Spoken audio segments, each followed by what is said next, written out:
Welcome to the Ride Line, the greatest podcast in sports betting entertainment. My name is Tanner Kern, certified G, bona fide stud, and you can't teach that. And this right here, this is Braden Burcham filling in for G Money Grant Mitchell today on the show. And you can't teach that.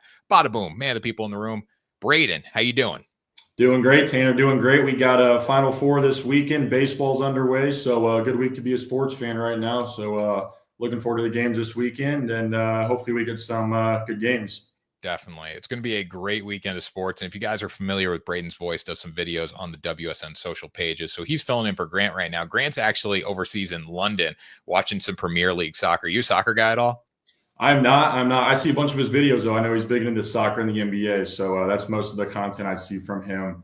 But not a big soccer guy. I got some buddies that are huge soccer guys, so I just don't get it as much. And I know there's a lot of people out there, Europeans in general, but Americans who love watching soccer and would always go to brunch just in the spring or whatever to go get food. And I see these people at like 8 a.m. at the bar dressed up in soccer uniforms, like going nuts for the Premier League. I can't get into it. I don't know what it is. It's crazy too. If you go to a game, they don't sit down. It's just nonstop, like jumping up and down, clapping. They got these inflatable things they're always banging. It's crazy. They get into it. So I would love to go to a Premier League soccer game, but like, I'm never going to get into it. That's kind of where I stand. My head's ready to explode nightly with every sport that I watch, especially when my teams do bad and my players do bad. And one of those guys, Rafael Devers, we're going to talk about him in a minute. But before we do that, make sure you guys go down, links in the description below. Check out WSN.com. We got March Madness promo codes there. You can check out, get bonus bets, promo boost, odds boost. Everything you guys want is down in the description below. So check that out. Also got a lot of great articles from great writers there. And of course, subscribe to the show, like the show. Braden will be here today. He will also be here for our Friday show as well. So looking forward to that. But Braden, anyways, Rafael Devers, terrible. 0 for 19, 15 strikeouts. A lot of people were saying it's because he plays third base and now he doesn't. He's the DH and that messes with your head. But the bottom line, you have to try to be this bad. It's really hard to strike out 15 times in 19 at bats. I know he's walked a little bit. He's got an RBI and a walk. But for me, I think this goes deeper than Rafael Devers not playing a position. I think this is just either massive head junk, it's an injury, or it's the fact that he just has absolutely no confidence in himself right now. No, I'm with you. 100% agree.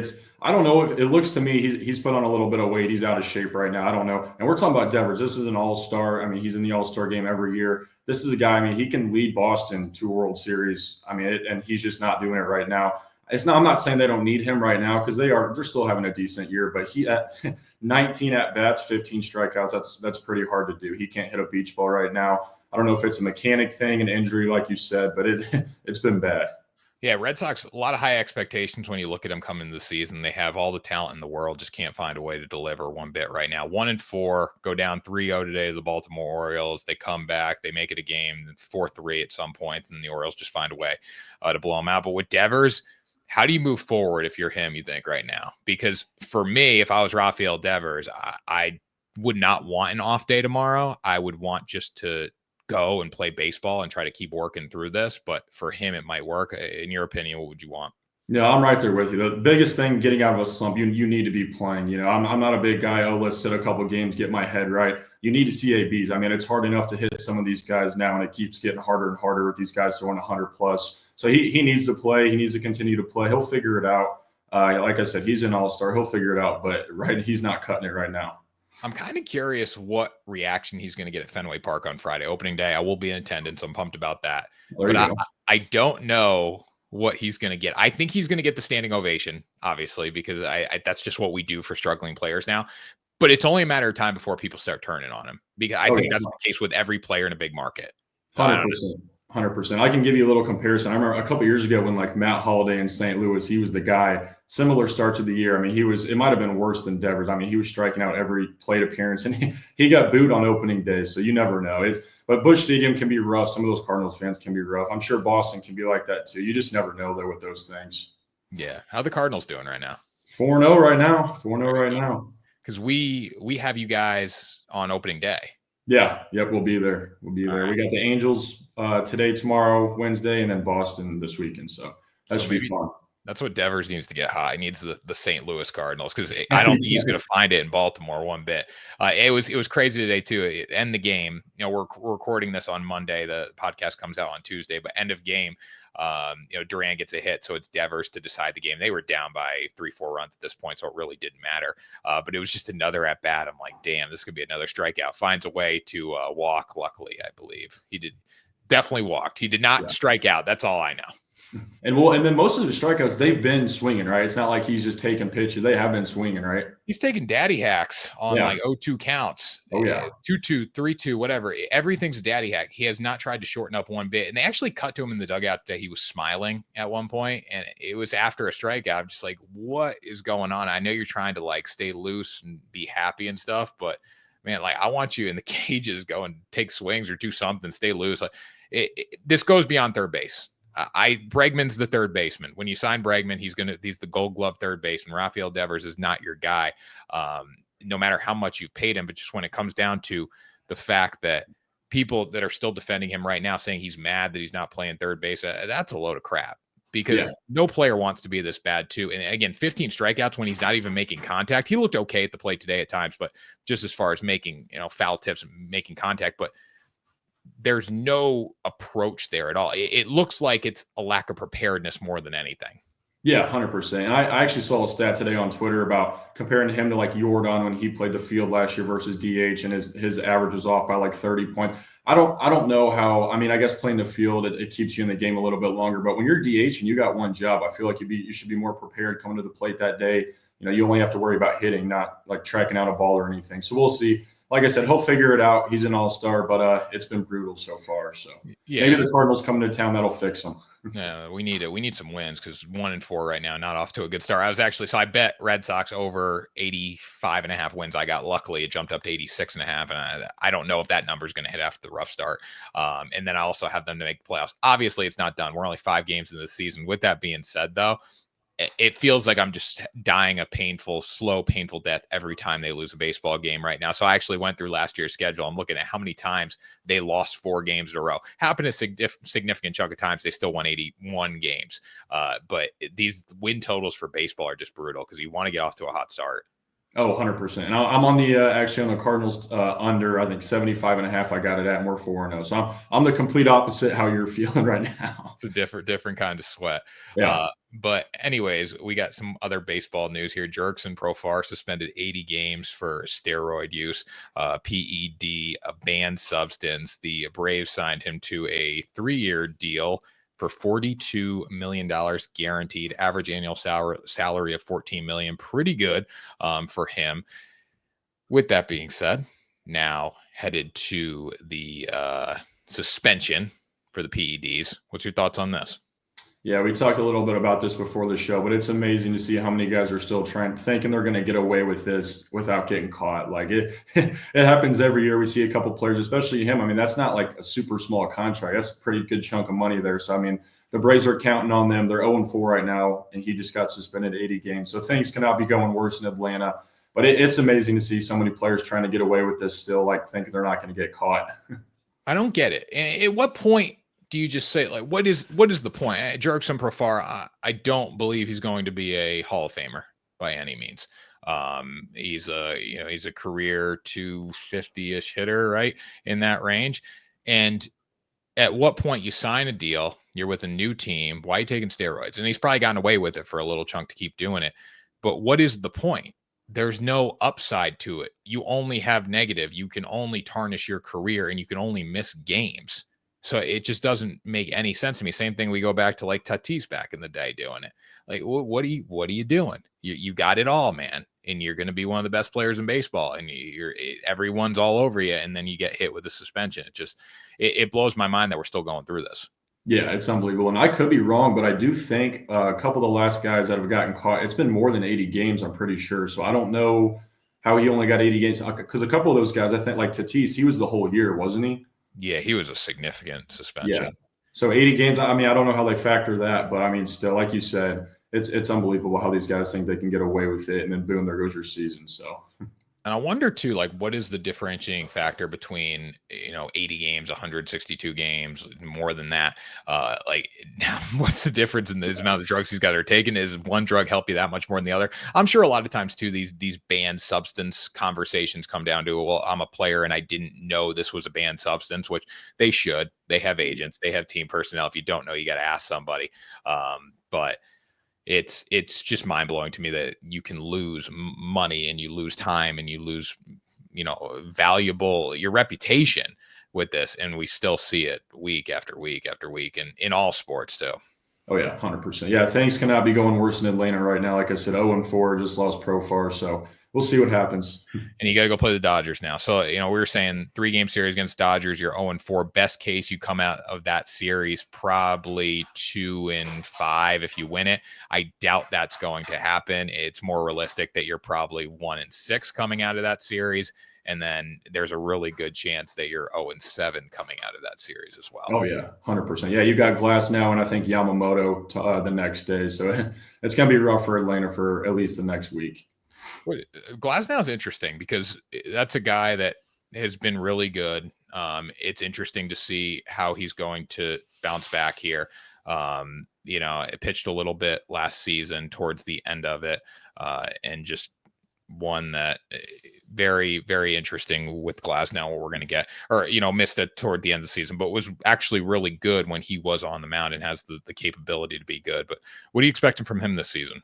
Yeah, he's got big strikeout stuff. I love taking some of his props, especially like I said, the strikeouts, the outs. But there's been times where I think he throws so hard he thinks he can get away with it. And that's the thing with a lot of these guys, like the 97 to 100 guys. And I think earlier in his career, he focused more on locating, and now he's just trying to get away with just throwing heat.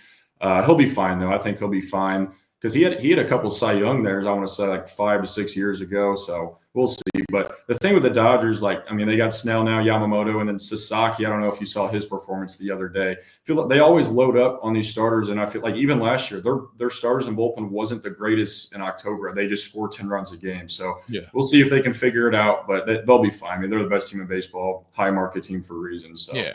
They had no pitching last year in the playoffs. Yeah, none at all. None. I mean, none of their big name guys were there. Walker Buehler was fantastic in the postseason, which that's what you come to expect from him in the postseason. But that was not a guy that they were planning on counting on to be one of the best pitchers on their staff when it came to postseason baseball. They didn't care, though. They still found a way.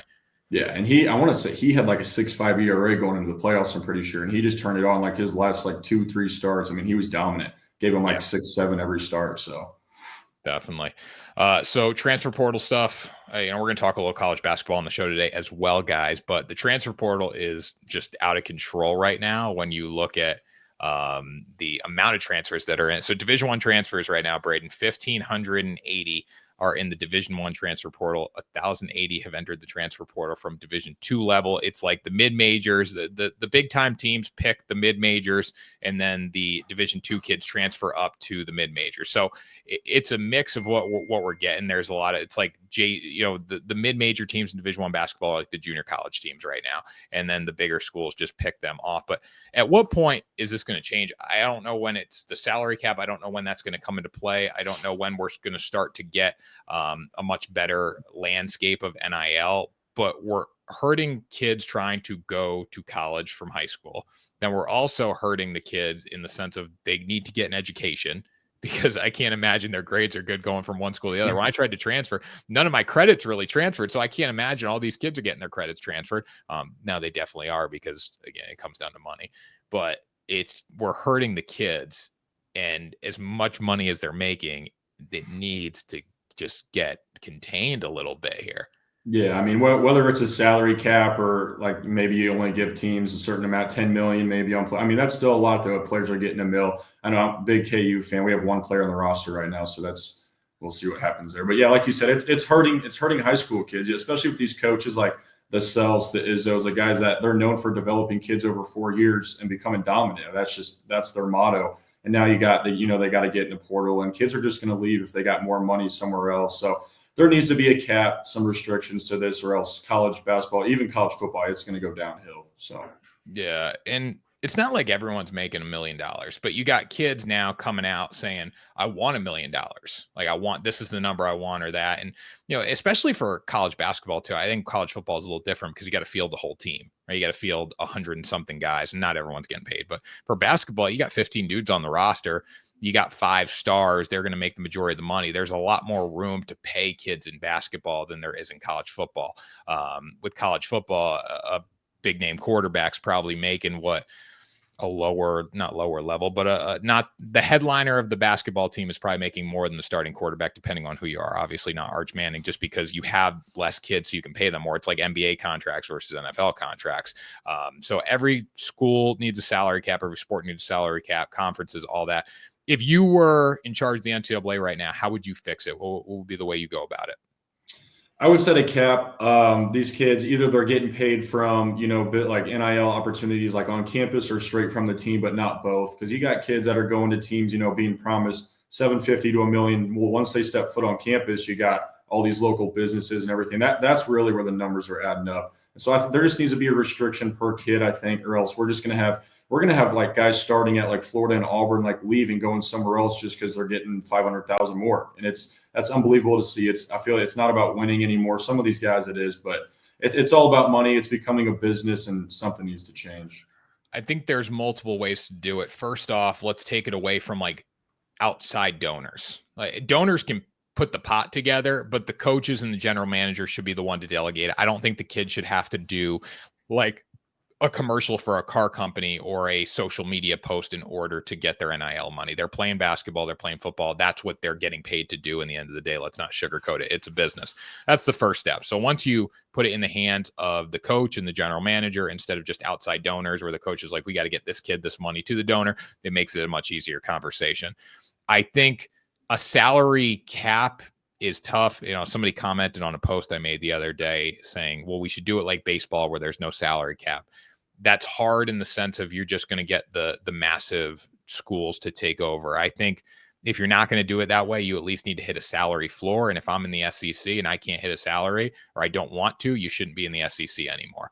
I know that's probably hard to do, but that would be my pick. The overall salary cap, I think, is the best way to go, whatever number that is, for all sports. And then if you can't hit like a salary floor of a Power 5 school or Power 4, or, the SEC, whatever way you want to delegate it, there's debates if the Big East is the power conference in college basketball, because there's a lot of teams that probably wouldn't want to hit that salary floor in the Big East right now. So I think you got to do at least a salary floor. And if teams don't want to hit it, you got to drop down a level. And maybe even those teams play in their own tournament, because March Madness, of what we know of March Madness, is pretty much dead. When we got 4 1 seeds in just dominant fashion, 2 seeds, 3 seeds going to the Elite 8. So that would be my take. Well, and then we can also like say all we want about the kids, but the coaches too, it's unbelievable. There's coaches announcing they're going somewhere else while they're still in the Sweet 16 and Elite 8. Like, something's got to change. Like, the loyalty, it's out the window. The kids are doing it now. The coaches are doing it. So something needs to be fixed with the sport.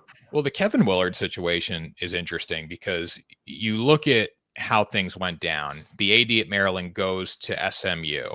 So that was the person he was negotiating with. And on top of that, he wasn't happy with how Maryland was treating basketball. It wasn't a value proposition for them like maybe football. But Maryland football, it's not a dominant program by any means in the Big Ten right now. So I think Maryland basketball, if you're going to put money into something, I would say that would be the way to go. He wasn't happy about that. He takes the Villanova job. I get it. Like, the news is going to break at some point if you take a job in season. And it was kind of like process of elimination there. Villanova was the only job that was open, so his name was being tied to it, which didn't help. And they made a far run in the tournament. But Kevin Willard's a guy, too, that really has not been great over his career as a head coach. And, he was the talk of the town this year. Maryland fans hate him now, obviously. But I just don't know why Villanova invested so much money in a guy like Kevin Willard when his career reputation of what he's done has not been that good. Yeah, no, I agree. And it's different, vice versa from like the Ben McCollum from Drake going to Iowa. That makes sense because he won everywhere he went, Northwest Missouri State, and then Drake, and then now Iowa. But like, I agree with you, the Willard thing. I mean, he never really. People didn't even know who he was until this year. So it's crazy to see. But yeah, so Villanova got their guy. Have you seen the list of the Big East coaches for next year? It's absolutely unbelievable. It's like 8 Hall of Famers. So Big East, it's trending. Yeah, Big East is it's gonna be the Patino versus Patino matchup is gonna be a lot of fun there. Another one that was interesting too, a rumor at least, it was Coach Oates from Alabama going to Maryland, and like it's not a step back by any means. Like if Kevin Willard is saying that Maryland does not value basketball, and obviously Alabama is not going to value basketball as much as they do football. It's never going to happen. It shouldn't happen. But that rumor was pushed aside, saying he wasn't interested in that job. But that was a wild rumor as well. So we're just getting all these scenarios where coaches almost feel like they take lateral moves half the time. Like Alabama to Maryland would probably be a lateral move to a step back. But NIL and the money these schools are willing to pay these coaches makes these lateral moves or step backs. Like maybe not, because of the amount of money that they're willing to shell out to players to get that program to where it needs to go.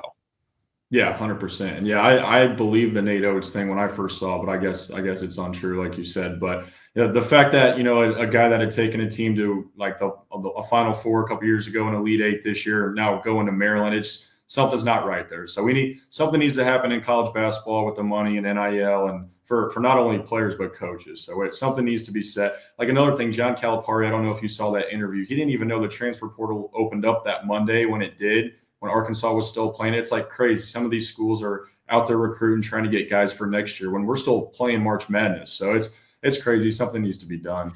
Now, speaking of NIL, and I'd say the bad parts of NIL, have you seen Auburn's roster? Like Auburn's starting lineup, you see that They're one all going 30. They're all 30 years old. You got Yeah. a 20, you got two, I think two 22-year-olds, maybe two 23-year-olds and a 25-year-old, or 23, 24, 22. Every kid is over 22, with the height being 25 and 24. And I think Janai Broom's 23, I believe. Yeah. But that's wild. And people are defending it too. Why? College should be 18 to 22. Like I'll say 22 is fine. When you get 23, 24, and 25, you're a grown-ass man. Yeah. That's not fair to compete 25 against 18-year-olds when we see dudes in the league who go in the league at 18 years old and they're 25 and they're season better. Like Jason Tatum's 27 right now, I think. Yeah, exactly. And that going off of that's another thing. I never understood the whole Janiyah Broom Cooper Flagg thing. Like we're talking about a 24-year-old versus an 18-year-old. He's doing the same thing, if not more. Flagg is like with the whole Naismith Player of the Year. So I never understood that argument. Now, don't get me wrong, he's a great player. He's been scoring 25 to 30 every game in March. But when you look at the best player in college basketball at terms of age, Flagg is 18, doing the same thing that a 25-year-old kid is doing. So it's crazy. When you look at Auburn on paper, they shouldn't lose the average age, but we'll see. We'll see what happens on Saturday. Yeah, it's going to be tough for them against the Florida Gators. And now, before we even get into that talk, I want to talk about the Elite Eight a little bit. If you had to pick the most annoying fan base that was in the Elite Eight, who would you have gone with? It's Michigan State, hands down. Michigan State, hands down. They thought they were national champs, winning like 2-3 games in March. They wouldn't shut up on Twitter, but like we talked about before, that they had the easiest path by far.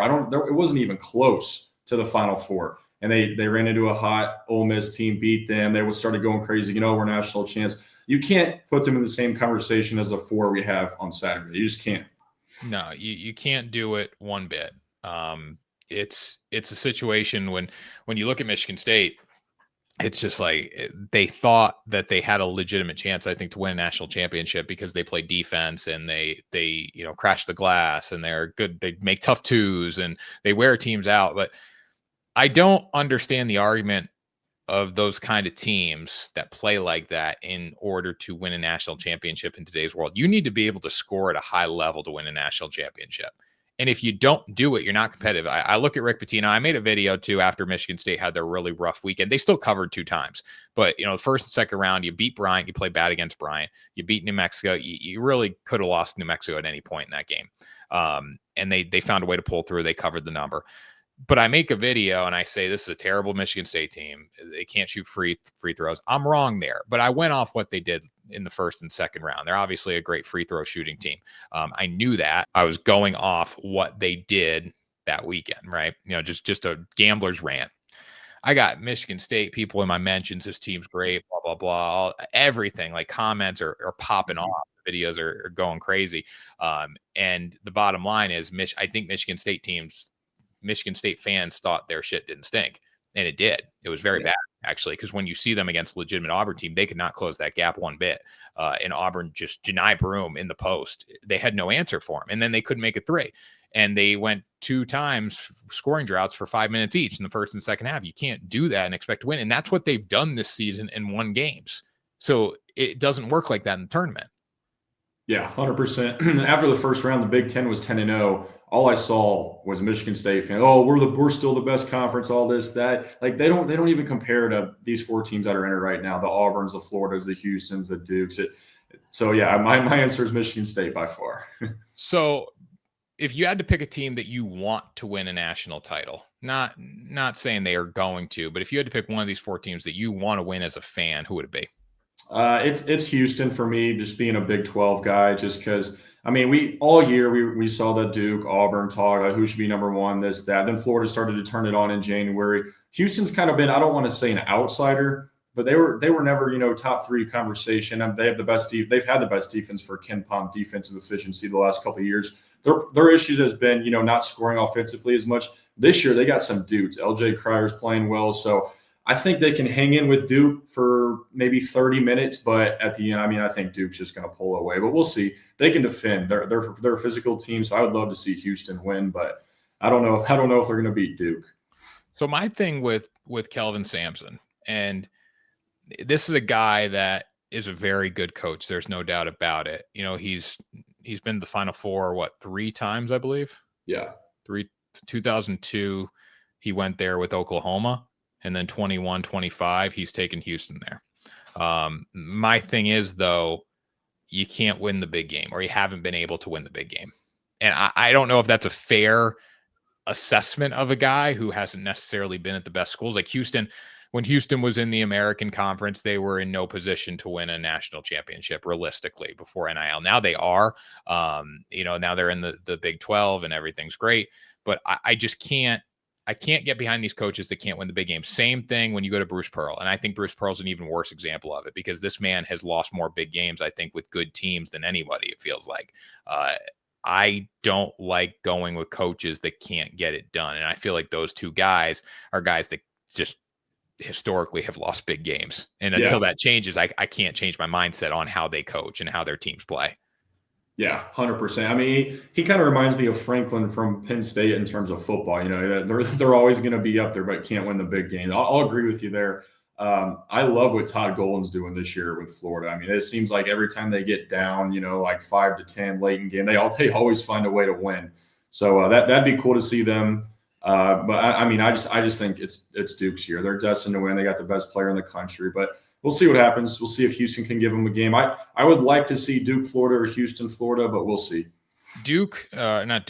Golden from Florida. It seems like there's no strategy there. I know he's a good coach.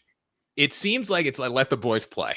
Yeah, seems like he gives off the vibes of being the graduate assistant, like the cool graduate assistant. Do you get that a little bit? Oh yeah. It's funny. Walter Clayton came out and said this had to be like in December or January, but he said, I remember in a post-game interview, it's like we're playing like hootla or pickup out there. Like we don't have any plays or nothing. We get down the court and we just play ball. And so I love that. I love that. That's how Walter Clayton plays. I love Walter Clayton. Like I love the kid. I have a Florida future. It's not going to hit. I imagine Duke's going to win, but you never know. I think Florida's a lot better than people are giving them credit for because of how they played in the NCAA tournament. And they've played the same way in the SEC tournament, but they actually were successful early in games. They haven't been successful early in the NCAA tournament. But the way Walter Clayton plays, and I know he's cold-blooded and dug them out of a hole. He has dug the hole for them against UConn. He has helped dig the hole for them to bury themselves against UConn and against Texas Tech. Like he's a big responsibility for it. It's the threes that you don't need to take early in games. It's the passes that are dumb. I specifically go back to, I forget what game it was. I don't know if it was I don't think it was Texas Tech. He threw like a full court pass for no reason. He didn't need to do it. Behind the back stuff. It's just unforced dumb moves by Walter Clayton. Now, again, if him dribbling, at the 3-point line, taking basically a turnaround jumper for a three to ice a game is in hindsight, when you think about that, that's probably a dumb move to take, but it's one that he's going to hit. And when he doesn't hit those plays, it just looks bad. Yeah, no, 100%. The two shots I think about was the one against UConn late in the game, which if he doesn't hit that, I don't think they win that game. Same with the shot against Texas Tech the other night, where he's driving in and then he takes a big drop back and throws some stuff up there and it goes in. It's like if he doesn't make that, I don't know if Florida's in the Final Four, but he's got that dog in him, I guess. He's not afraid to shoot, I'll tell you that. The Texas Tech game was wild because realistically, if Texas Tech makes the front end of their one-on-one one time, they win the game. Florida's not in a position to win it. And Walter Clayton just making shot after shot after shot was unbelievable. This whole Florida team, though, the way they anger me. They anger me because of how they play. Like when I bet on them, they anger me. And then they find a way to pull through. And I think that almost means more than the team that goes out and dominates everybody. I love what Duke's been able to do. They've been clearly the best team on the floor every game they've played. Also, Duke didn't have a super difficult road by any means. I mean, Alabama was a tough game for them. They made Alabama look like children, but Alabama also plays no defense, and they blew their load with a great shooting performance in the Sweet 16 that they weren't able to replicate in the Elite Eight. But looking at just Florida in general, their ability to come out of holes that they really shouldn't have against UConn, that was a game UConn should have won. The Texas Tech game, that was one the Red Raiders 100% should have won. Florida had no answers in the low post. They weren't making shots, and it was all errors. But the reason those teams were in the game was because of how bad Florida played. If Florida just plays up to their capability, they're probably the clear second best team in the country. You can make the argument they're the best team in the country because of their schedule. But what do you think of that in just Florida's outlook moving forward in this tournament?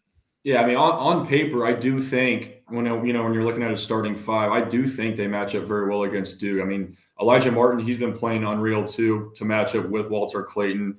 I think they're the only team that can challenge Duke. Though. Like I said earlier, Houston, they can defend. They don't have the scoring, I think, to keep up with Duke. I looked at that team total too, because Houston, their last 20 games, they've allowed one team to score over 70 points, and that was Gonzaga in the tournament. But I mean, they're playing like Big 12 teams, which are good. Don't get me wrong, but they're not Duke. They're not Duke and Cooper Flagg. So we'll see if they can match up. But no, I agree with you there. I think Florida 1 through 5, they could be the most talented roster. They need to play up to expectations. Yeah, guys, we're going to do a full preview show on Friday for the NCAA tournament games. We'll have our picks out for that. We'll have our outlooks looking to the national championship game because we won't be recording before that one. So we'll have Final Four picks. We'll have projected national championships, all that stuff. So make sure you guys tune in on Friday. But, looking at these games briefly, I think Florida is better than Auburn. I know we got this matchup, in the regular season. Florida obviously won it. And that was a time when Florida was really picking up their steam and playing great basketball. But looking at the Florida Gators coming into this one, they cannot dig themselves into a hole too early. With that being said, Auburn's really based around Jani Broome. He is the engine that makes this team go. So if you can shut down his game in the low post, like if you go to what Auburn did against Michigan State, if you took away a little bit of Jani Broome in the low post, Michigan State's still in that game as bad as they shot. Yeah, so 100%. What do you see from this game? Yeah, I mean, I'm probably I like Florida to advance the national championship, and that's nothing against Auburn. I think they've been up there for the whole year. Probably the top. I'd go Duke and then Auburn throughout the whole year. But when looking at this, I don't think they match up well against Florida. I think Florida has 5 guys that can score. They have 3 future NBA prospects on that team. So I just think Florida's a better team than Auburn. You look at Auburn, like starting in the SEC tournament going into March. And they lost like 3 of their last 4 games, like before the tournament started. And they just looked lost. So I don't know. Broome, he's a little banged up right now. I don't know if he's going to be 100% healthy, but I'm taking Florida in that game. Yeah, they did not look good to end the regular season. And again, I look at the Alabama game. That was one that they probably should have won at home, but they smoked Alabama. It's a rivalry game. Texas A&M, I have no respect for that Texas A&M basketball team. So that's a bad loss to me. Tennessee, bad loss. These are top 10 teams we're talking about here too. But Tennessee is just a team that if you can't beat them in the end of the regular season, you're going to struggle because Tennessee obviously was booted from the tournament last round. But looking at Auburn's path here so far, Creighton 82-70, that was a close game. Michigan 78-65. That was a game that Michigan had. When you look at the win probability there, Michigan had, I believe at their peak, Michigan had a 80% chance to win that game when they were up 8 in the second half. So just Auburn's got to come out and play their best game. Florida can't shoot themselves in the foot early, but if Florida just stops turning the ball over too many times, they're going to be in good shape here. Yeah, 100%. They already went to Auburn this year. I think they won by 9 in a game where they controlled the whole game. They were up by like 22 at one point. So if Florida can just get out to a good start and coast, they'll be fine. Auburn, it starts with Broom. If he's healthy, they have to play through him the whole entire game. Baker and Mazzara, he has to step up too. But ideally, I think it's Florida's game. They just need to come up with a better start. Totally agree with that. So looking at the Duke game here, Duke versus Houston, Duke is a 4.5-point favorite. Seems a little low to me if Duke plays their game. I think Houston's biggest issue is the twos. They're not a great 2-point scoring team. They can make their threes. They play really tough defense. What do they need to do to win this game? Yeah, it starts with LJ Cryer if they want to hang in this game with Duke. It's a guy, he can score 30 anytime he wants, but the problem is, Houston, like you said, they're not the best 2-point shooting field goal team. They're going to have to hit some threes because Duke's going to score. We know Duke's going to score. I think they've scored almost over 90 in every tournament game. They're covering every spread. So we know that Houston's going to have to do what they do always, though, and defend, but they're going to have to keep up and score with Duke. Yeah, you can't go into a hole. I look at Duke this year kind of like the UConn of last year, where if you went down 7, you weren't digging yourself out of that hole.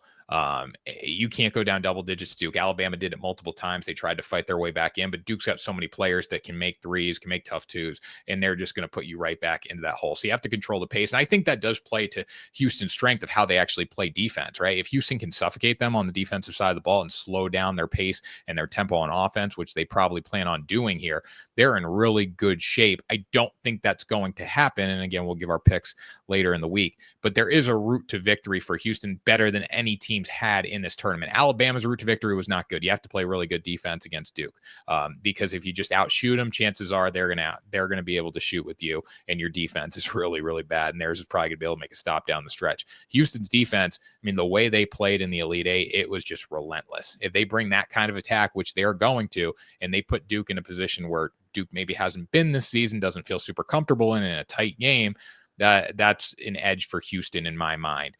It's going to be hard to do that. You got a lot of players to shut down, but I think Houston probably has maybe the best chance of doing that in this entire tournament. I think Florida and Duke match up well, but Florida is also a backyard basketball team half the time, and that does not play to a win versus Duke very easily.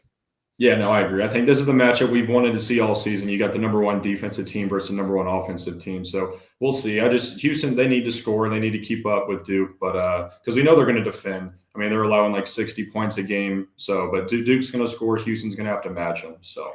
Yep, totally agree with that, Braden. We'll have props for our show coming up on this weekend. We'll have picks, totals. We're going to break it all down, guys. Going to do a massive Final Four betting preview for you with the games taking place on Saturday night. So very excited about that, Braden. It was good having you on the show today. I can't wait to get you back on Friday while Grant finishes his little hiatus in London.